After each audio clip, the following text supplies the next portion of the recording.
Hello students, मैं हूं राजीव हुसैन। राजीव पाठशाला में आपका स्वागत है। आज जो स्टार्ट करने वाले काफ़ी कम समय में बेसिक के नंबर सिस्टम के बारे में बताने वाले हैं। देखिएगा, अच्छे तरीके से समझ में आपको आने वाला है। चलिए स्टार्ट करते हैं। देखिएगा, पहले बात करते हैं नंबर सिस्टम। नंबर सिस्टम होता क्या है? इसको बोलते हैं हम लोग संख्या पद्धति। संख्या पद्धति जो है ये है क्या? तो पहले देख लेते हैं कि संख्या जो होता है, संख्या इसको हम लोग रिप्रेजेंट करते हैं। जैसे मान लेते हैं 24 हो गया, 105 हो गया, 394 हो गया, 3445 हो गया। इस टाइप के नंबर को रिप्रेजेंट करते हैं। देखिएगा, ये नंबर आपका 24 भी एक नंबर है, 305 भी नंबर है, 394 भी नंबर है, 3445 भी एक नंबर है। लेकिन बात करें, इसी में आता है डिजिट। डिजिट किसको कहते हैं? जिसको बोलते हैं हम लोग डिजिट यानी अंक। डिजिट जिसको हम लोग बोलते हैं अंक। अंक का मतलब होता है, जैसे मान लेते किसी का मोबाइल नंबर लिखते हैं, जैसे मान लेते हैं 6201 99 24 94। देखिएगा, ये पूरा एक नंबर है, मोबाइल नंबर है। लेकिन हम बात करें डिजिट का, अंक का, तो इसमें 10 अंक है। जैसे 6 हो गया, 2 हो गया, 0 1, इसी टाइप का पूरा नंबर है आपका। एक बात करें, ये पूरे नंबर है, लेकिन डिजिट का बात करें तो आपका पूरे 10 डिजिट है। ठीक है, यानी कि नंबर अलग चीज़ हो गया और डिजिट अलग चीज़ हो गया। डिजिट जो रिप्रेजेंट करता है सिंगल को रिप्रेजेंट करता है, और नंबर जो है किसी समूह का नंबर या डिजिट के जो समूह होता है उसको रिप्रेजेंट करता है। चलिए देखते हैं। नंबर हम लोग स्टार्ट करते हैं नंबर से, इसको मिटा देते हैं। नंबर को हम लोग दो पार्ट्स में बांटते हैं। नंबर को हम लोग दो पार्ट्स में बांटते हैं। एक होता है वास्तविक संख्या, दूसरा होता है काल्पनिक संख्या। वास्तविक संख्या में क्या होता है और काल्पनिक संख्या किसको कहते हैं, पहले देख लेते हैं। देखिएगा, इसमें हम लोग दो पार्ट्स में बांटे हुए हैं। एक को बोलते हैं हम लोग वास्तविक संख्या, वास्तविक संख्या। इसको बोलते हैं हम लोग रियल नंबर। Real number. एक होता है आपका काल्पनिक संख्या। काल्पनिक संख्या, इसको हम लोग बोलते हैं इमेजिनरी नंबर।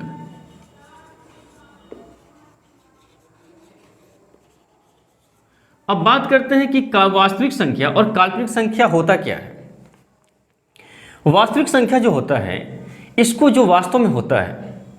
अब काल्पनिक संख्या का मतलब होता है एक कल्पना किया हुआ नंबर है। जैसे कल्पना किया हुआ नंबर अगर बात करते हैं, कोई आदमी अगर कल्पना करता है मेरे पास ये होना चाहिए, वो होना चाहिए, तो वास्तव में कभी होता है कि बदल जाता है।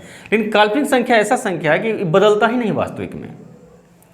जैसे ये नहीं पता चलता है कि नंबर है तो काल्पनिक कैसे होगा। लेकिन याद रखिएगा, जो रूट में नेगेटिव के साथ हो, जो रूट में नेगेटिव के साथ -4, root under -4, root under -5, root under 105 हो गया, ये सब नंबर जो हो गया आपका काल्पनिक संख्या। यानी ऐसे याद रखिएगा कि रूट में जो नंबर होता है वो माइनस अगर लग जाता है, रूट अंडर माइनस कोई भी संख्या हो, उसको हम लोग बोलते हैं काल्पनिक संख्या। यानी इतना समझ जाइए आप, ये जो संख्या कहलाता है काल्पनिक संख्या कहलाता है। इसको हम लोग को पढ़ना नहीं है, पढ़ना हम लोग को इस पे है, वास्तविक संख्या पे। तो वास्तविक संख्या जो है इसको कैसे बोलते हैं, किसको बोलते हैं?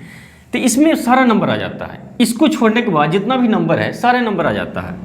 निगेटिव जैसे मान लेते हैं -4, आपका 0 1, फ्रैक्शन वैल्यू मान लेते हैं 2/3, आपका कोई फ्रैक्शन वैल्यू कोई भी आ जाएगा।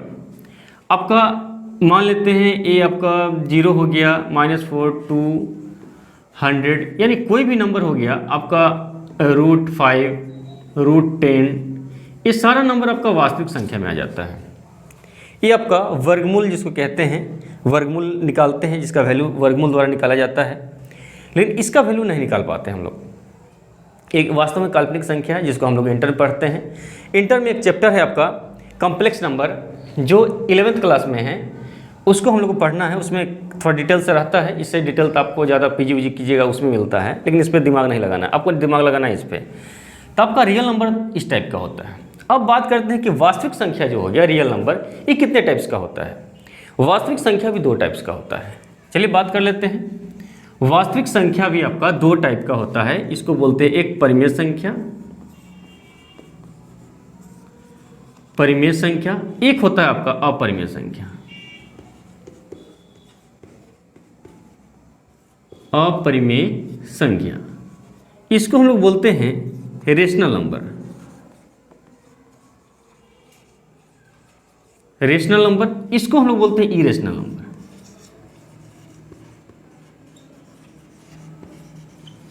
अब चलिए बात करते हैं कि रेशनल नंबर किसको कहते हैं और इरेशनल नंबर किसको कहते हैं, यानी परिमेय संख्या किसको कहते हैं, अपरिमेय संख्या कहते हैं किसको। अब हो गया कि जितना रूट वाला जो वैल्यू आएगा रूट अंडर में, वो परिमेय संख्या में, अपरिमेय संख्या में आ गया। जैसे मान लेते हैं √4, √5, √10। देखिएगा यहाँ पे गलती से लिखा गया है, ये 4 नहीं होगा, क्योंकि आप जानते हैं कि 4 का स्क्वायर रूट 2 हो जाता है।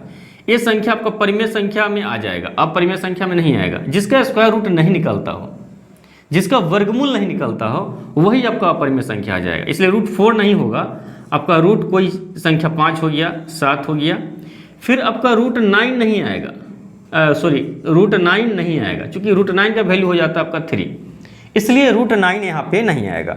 आपका आएगा तो √7, √5, √10, जिसका स्क्वायर रूट नहीं निकलता परफेक्ट। 16 का नहीं आएगा, 25 का नहीं आएगा, 36 का नहीं आएगा। लेकिन बाद बाकी जितना भी नंबर है, सारे नंबर को हम लोग अपरिमेय संख्या कह सकते हैं। चलिए देखते हैं परिमेय संख्या किसको कहते हैं। परिमेय संख्या रूट वाले को छोड़ करके जितना भी नंबर है उसको हम लोग परिमेय संख्या कहते हैं। इसका एक डिफिनीशन है परिमेय संख्या का, वैसी संख्या जो p/q के रूप में हो, उसे हो जहाँ q is not equal to 0। आप समझते होंगे q is not equal to 0 का मतलब क्या हुआ, कि कोई भी संख्या को हम लोग रिप्रेजेंट कर सकते हैं p/q फॉर्म में। कैसे करते हैं, जैसे मान लेते हैं कि 2 है, तो क्या 2 को लिख सकते हैं 2/1, क्योंकि आप जानते हैं कोई भी संख्या होता है उसके पीछे 4 चीज़ छुपा हो रहता है। खैर छुपा हुआ बहुत चीज़ रहता है, लेकिन हम लोग को जो जानकारी जितना तक लेना है, 2 का पीछे होता है, एक तो आपका नीचा 1 होता है डिनोमिनेटर में, मल्टीप्लाई में 1 होता है, इसका पावर 1 होता है, इसके पहले पॉजिटिव होता है। बाद बाकी आप इतना ही याद रखिएगा, ऐसा होता बहुत चीज़ है, लेकिन इतना ही याद रखिएगा कि कोई भी संख्या के पीछे 4 चीज़ छुपा हुआ आता है। एक होता है डिनोमिनेटर में 1 होता है छुपा हुआ, उसके पावर में 1 होता है, और इसके मल्टीप्लाई में 1 होता है, उसके पहले प्लस होता है। ठीक है, इसी टाइप से देख लीजिएगा कोई भी संख्या हो उसको p/q फॉर्म में हम लोग रिप्रेजेंट कर सकते हैं। जैसे मान लेते हैं कि 2/1 है, इसको रिप्रेजेंट कर दिए 2/1, यानी कोई भी संख्या हो गया 3/4, 7, कोई भी संख्या नेगेटिव भी हो सकता है। जो यहाँ लिखा भी जाता है कि p और q एक पूर्णांक है, p और q एक इंटीजर है,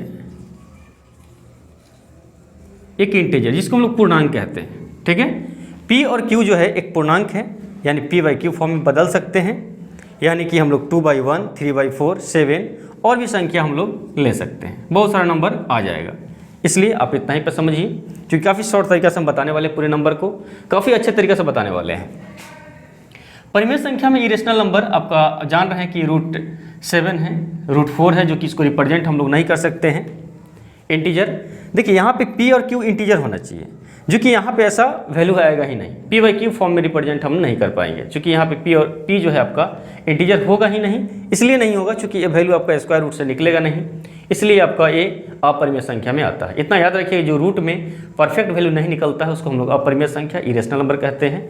बाद बाकी जो भी नंबर बचता है उसको हम लोग बोलते हैं परिमेय संख्या में, परिमेय संख्या में आता है। और भी एक डिफिनीशन होता है इसका, कि परिमेय संख्या को हम लोग टर्मिनेटिंग वैल्यू और रिपीटिंग वैल्यू, जो टर्मिनेट कर जाता है और जो रिपीट कर जाता है उसको हम लोग बोलते हैं परिमेय संख्या।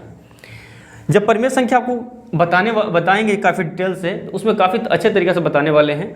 फिलहाल अभी समझिए कि इसको पूरे नंबर को हमको कवर करना है बहुत जल्दी में, इसलिए आप इसको इतना ही समझिए, और आगे जो पार्ट बाई पार्ट्स हम बताने वाले हैं तो काफ़ी अच्छे तरीके से बताने वाले हैं। देखिएगा, अब परिमेय संख्या जो है आपका, अब परिमेय संख्या आपका 2 पार्ट्स में कन्वर्ट हो जाता है। देखिए कौन कौन सा पार्ट्स में कन्वर्ट होता है। एक होता है पूर्णांक, जिसको हम लोग बोलते हैं इंटीजर। एक होता है आपका फ्रैक्शन, जिसको हम लोग बोलते हैं भिन्न, भिन्न बोलते हैं। एक होता है पूर्णांक, दूसरा हो गया आपका फ्रैक्शन। यानी कि इंटीजर और भिन्न में हम लोग दो पार्ट्स में बांट दिए। अब दो पार्ट्स में इसलिए बांट दिए हैं क्योंकि यहाँ पे फ्रैक्शन वैल्यू भी रियल नंबर में परिमेय संख्या में आ रहा है। तो परिमेय संख्या में आ रहा है तो जितना भी फ्रैक्शन वैल्यू होगा, जैसे मान लेते हैं -2/4, 3/4, 5/7, कोई भी आपका फ्रैक्शन वैल्यू होता है। अब जानते हैं फ्रैक्शन वैल्यू को जो a/b फॉर्म में होता है। जब हम बताएंगे नंबर के बारे में काफ़ी अच्छे तरीक़ा से, उसको हम एक बनाएंगे, बताने वाले हैं भिन्न को, भिन्न कैसे रिप्रेजेंट होता है, भिन्न को हम लोग a/b फॉर्म में रिप्रेजेंट करते हैं और क्या क्या इसमें रूल लगता है भिन्न होने के लिए। फिलहाल इतना याद रखिए कि भिन्न का मतलब होता है 2/4, कोई भी आपका फ्रैक्शन वैल्यू होता है इसको हम लोग बोलते हैं, वही फ्रैक्शन कहते हैं, ठीक है। लेकिन पूर्णांक में आ गया, पूर्णांक में कैसे होगा? देखिएगा, पूर्णांक जो आता है ये संख्या जितना भी भिन्न यानी कि आपका फ्रैक्शन वैल्यू को हटाने के बाद जितना भी नंबर बच जाता है वो सारे नंबर पूर्णांक में आ जाता है। जैसे आपका नेगेटिव वैल्यू भी आ गया इस पूर्णांक में, नेगेटिव वैल्यू इस -∞ से लेकर के -4, -2, -1, 0, 1, 2, 3, 4, ये आपका +∞ तक चल जाता है। इसमें पूर्णांक में होता क्या है कि ये न पॉइंट में आता है, न दशमलव में आएगा और न ये फ्रैक्शन में आता है। ये एग्जैक्ट वैल्यू होता है, कोई भी नंबर होगा वो एग्जैक्ट होगा। या तो 10 है तो 10 रहेगा, -10 है तो -10 रहेगा, लेकिन 10.4 ऐसा होता है वैसा नहीं आएगा, 3.4 होता है वैसा नहीं आएगा, 7.4 होता है वैसा नहीं आएगा।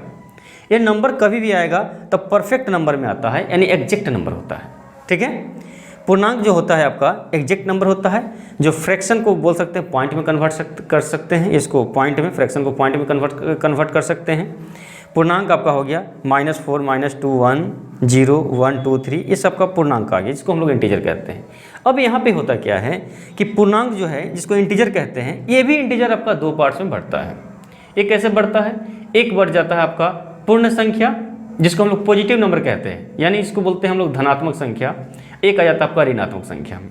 दो पार्ट्स में यहाँ बढ़ जाता है, यानी यहाँ पे हम बांट सकते हैं दो पार्ट्स में। एक हो गया आपका पूर्ण संख्या, जिसको हम लोग बोलते हैं होल नंबर। एक आपका कट जाता है, ये आपका ऋणात्मक संख्या में आ जाता है,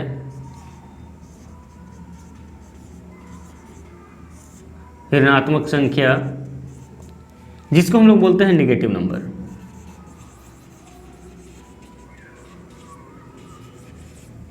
नेगेटिव नंबर हम लोग कहते हैं। एक आपका पूर्ण संख्या आ गया, एक आपका ऋणात्मक संख्या आ गया। पूर्ण संख्या को ही हम लोग बोलते हैं धनात्मक संख्या। धनात्मक संख्या, इसको हम लोग बोलते हैं पॉजिटिव नंबर। देखिएगा, पूर्ण संख्या, होल नंबर और धनात्मक संख्या, बात दोनों एक ही हुआ, क्योंकि पूर्ण संख्या में 0 से स्टार्ट होता है कोई भी नंबर, इसमें नेगेटिव नहीं आता है। धनात्मक में भी 0 से स्टार्ट होता है। कितना टीचर बताते हैं कि 1 से स्टार्ट होता है, खैर 1 से भी होता है, लेकिन 0 को भी पॉजिटिव माना गया है। याद रखिएगा, धनात्मक संख्या जो होता है आपका 0 से स्टार्ट होता है और आपका होल नंबर भी 0 से स्टार्ट होता है। जैसे मान लेते हैं 0, 1, 2, 3, 4, ये आपका +∞ तक चल जाता है। ये जो नंबर हो गया, पूर्ण संख्या भी इसको कह सकते हैं, आप इसको पॉजिटिव नंबर भी कह सकते हैं, यानी कि आपका धनात्मक संख्या बोल सकते हैं। लेकिन ऋणात्मक संख्या में क्या होता है, इसमें जो संख्या जाता है आपका -∞ से लेकर के -4, -3, -2, -1, बस -1 तक लास्टली आता है। इसको हम लोग ऋणात्मक संख्या कहते हैं, इसको हम लोग धनात्मक संख्या या इसको पूर्ण संख्या कहते हैं। अब चलिए बात करने वाले हैं, ऋणात्मक संख्या यहीं पे ख़त्म हो जाता है और पूर्ण संख्या जिसको बोलते हैं हम लोग धनात्मक संख्या, ये स्टार्ट होता है, ये भी दो पार्ट्स में टूटता है। चलिए देखते हैं, यहाँ पे तो बोर्ड भर चुका है, अब हम फिर से लिखेंगे और बताने वाले हैं। चलिए देखिएगा, पूर्ण संख्या, होल नंबर और इसको धनात्मक संख्या, पॉजिटिव नंबर भी कहते हैं। अब पूर्ण संख्या भी दो पार्ट्स में बढ़ता है। अब बढ़ता कैसे है देख लेते हैं। ये आपका पार्ट जो हो गया, अब इसका जो पार्ट्स हो गया, एक बढ़ता है आपका प्राकृत संख्या, प्रकृत संख्या और एक बढ़ जाता है आपका शून्य संख्या। शून्य संख्या को हम लोग शून्य, जिसको जीरो बोलते हैं, जीरो नंबर बोलते हैं, ये आपका नेचुरल नंबर हो गया, इसको हम लोग नेचुरल नंबर बोलते हैं। अब हो गया कि ये होल नंबर यानी कि आपका धनात्मक संख्या दो पार्ट्स में बट गया हुआ है, यानी जीरो और आपका जीरो हटाने के बाद जो बच जाएगा वो हो गया 1 2 3 4 5 6, ये आपका इन्फिनिटी तक चल जाएगा। अब नेचुरल नंबर से ही अब बनता है आपका प्राइम नंबर, भाज्य संख्या, भाज्य संख्या, सम संख्या, विषम संख्या, ये जितना भी नंबर बनता है आपका प्राकृत संख्या से ही बनता है। अब यहीं से स्टार्ट सब हो जाता है, यहीं पे आकर के ये एंड हो जाता है। देखिएगा ये नंबर काफ़ी बेसिक कंसेप्ट है, ऐसा जरूरी नहीं कि जो हम पढ़ा रहे हो आपको एग्जाम में आएगा। हाँ, लेकिन इतना जरूर है कि इसके बिना आप आगे नहीं पढ़ सकते हैं। अब यहाँ से पढ़ना हम लोग को सम संख्या, एक हो गया आपका विषम संख्या, विषम संख्या, और जो आपका आ गया भाज्य संख्या, चौथा जो आ गया अभाज्य संख्या। अब बात करते हैं कि सम संख्या, विषम संख्या, भाज्य संख्या, अभाज्य संख्या। अब सम संख्या किसको कहते हैं? सम संख्या जो होता है ये नंबर आपका जिसको दो से भाग लग जाता है, वैसी संख्या जो दो से भाग लग जाता है, जैसे आपका जीरो भी आ सकता है, 2 4 6 8, आपका आगे तक 2n तक जाता है, ये आपका 2n तक जाता है, याद रखिएगा। n आपका नेचुरल नंबर हो गया, n जो हो गया आपका नेचुरल नंबर हो गया, यानी इसको बोलते हैं प्राकृत संख्या। n आपका प्राकृत संख्या हो गया। देखिए जीरो कोई कोई लेता है, कोई नहीं भी लेता है, लेकिन मानते हैं कि जीरो भी आपका सम संख्या में आता है, इसको हम लोग दो से भाग देते हैं तो ये भी कटता है, ठीक है। इसे जीरो से हम लोग स्टार्ट करते हैं, कोई कोई दो से भी स्टार्ट करता है, गलत नहीं है, ये भी सही है वो भी सही है, ठीक है। विषम संख्या जो स्टार्ट होता है ये आपका 1 से स्टार्ट होता है। 1 वैसी संख्या जो 2 से भाग नहीं लगता हो, पूर्णता नहीं करता हो, जैसे 1 हो गया आपका, 3 हो गया, 5 हो गया, 7 हो गया, आपका 9 हो गया, यानी इसको हम लोग जो रिप्रेजेंट करते हैं वो 2n - 1 से रिप्रेजेंट करते हैं, याद रखिएगा। इसको रिप्रेजेंट करते हैं 2n - 1, जहाँ n आपका नेचुरल नंबर है। दोनों बात देखिए हुआ, n जहाँ पे नेचुरल नंबर है। अब बात करते हैं विषम संख्या को हम लोग बोलते हैं ऑड नंबर, याद रखिएगा। इसको ऑड नंबर, सम संख्या हम इवन नंबर बोलते हैं, इसको यहाँ लिख देते हैं इवन नंबर। अब जो हो गया भाज्य संख्या, इसको हम लोग बोलते हैं कंपोजिट नंबर।